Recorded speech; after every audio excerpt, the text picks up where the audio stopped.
Hello friends, jewels কিচেনের আরও একটি পর্বে সবাইকে স্বাগত। আজ আমি তোমাদের সঙ্গে শেয়ার করছি বাড়িতে কিভাবে ইজিলি আমরা বারবিকিউ সস তৈরি করতে পারি। বারবিকিউ সস কিন্তু আমরা নর্মালি মার্কেট থেকে কিনে খাই বা বাজার থেকে কিনে, দরকার হলে আমরা কিনে আনি, কিন্তু বাড়িতে কিন্তু এটাকে খুব সহজেই বানানো যায়। আজকে আমি সেটাই তোমাদের সঙ্গে শেয়ার করব। এই বারবিকিউ সস বানানোর জন্য আমি নর্মাল টমেটো কেচাপ নিয়েছি, এখানে এক বাটি নিয়েছি, জিঞ্জার একটু বা আদা একটু গ্রেট করে নিয়েছি, আর নিয়েছি রসুন কুচি, নিয়েছি সামান্য লাল লঙ্কার গুঁড়ো, নুন, চিনি নিয়েছি ভিনেগার, নিয়েছি চিলি ফ্লেক্স, নিয়েছি সামান্য সর্ষে গুঁড়ো, নিয়েছি ব্ল্যাক পেপার বা গোলমরিচের গুঁড়ো, লাগছে একটু জল, আর অবশ্যই লাগছে বাটার। তাহলে চলো আমরা ঝটপট বারবিকিউ সস বানানো শুরু করে দিই। আমি প্রথমে একটা কড়াই গরম করতে বসিয়ে দিয়েছিলাম, আমি এতে একটু বাটার দিয়ে দিচ্ছি। আমার বাটারটা কিন্তু পুরোপুরি মেল্ট হয়ে গেছে। এরপর আমি কি করব, আমি গ্রেট করা আদা আর কুচি করা রসুন এতে দিয়ে দিচ্ছি।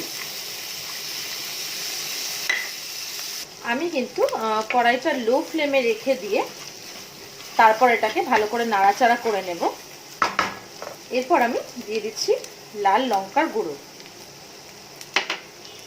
এরপর আমি অ্যাড করছি টমেটো কেচাপ বা টমেটো সস।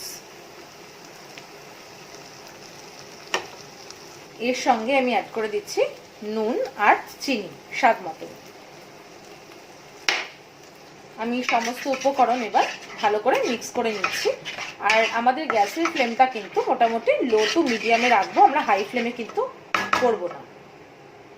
এই সঙ্গে আমি দিয়ে দেব চিলি ফ্লেক্স, আর দিয়ে দিচ্ছি মাস্টার্ড পাউডার বা সর্ষে গুঁড়ো, আর আমি অ্যাড করে দেব গোলমরিচের গুঁড়ো বা ব্ল্যাক পেপার পাউডার। এরপর আমি সমস্ত উপকরণ খুব ভালো করে মিশিয়ে নিচ্ছি।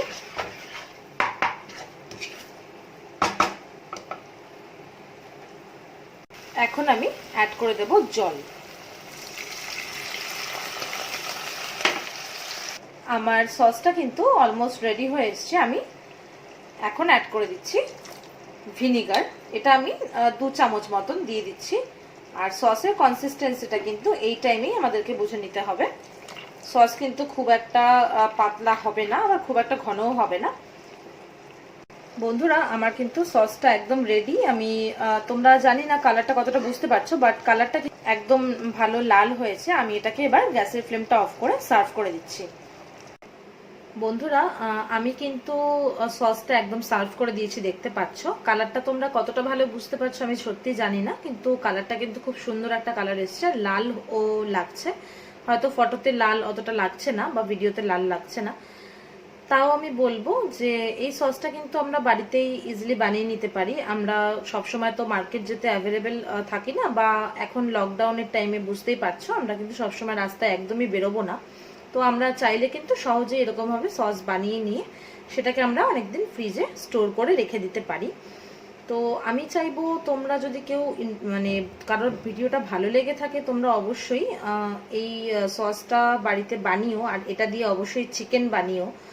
আমি কিন্তু বানাবো। তো আর বানিয়ে আমাকে অবশ্যই জানিও যে তোমাদের সসের টেস্টটা কেমন লেগেছে, বা নিজের হাতে বানানোর মজাটা কিন্তু অবশ্যই আলাদা, এটা নিশ্চয়ই সবাই জানো।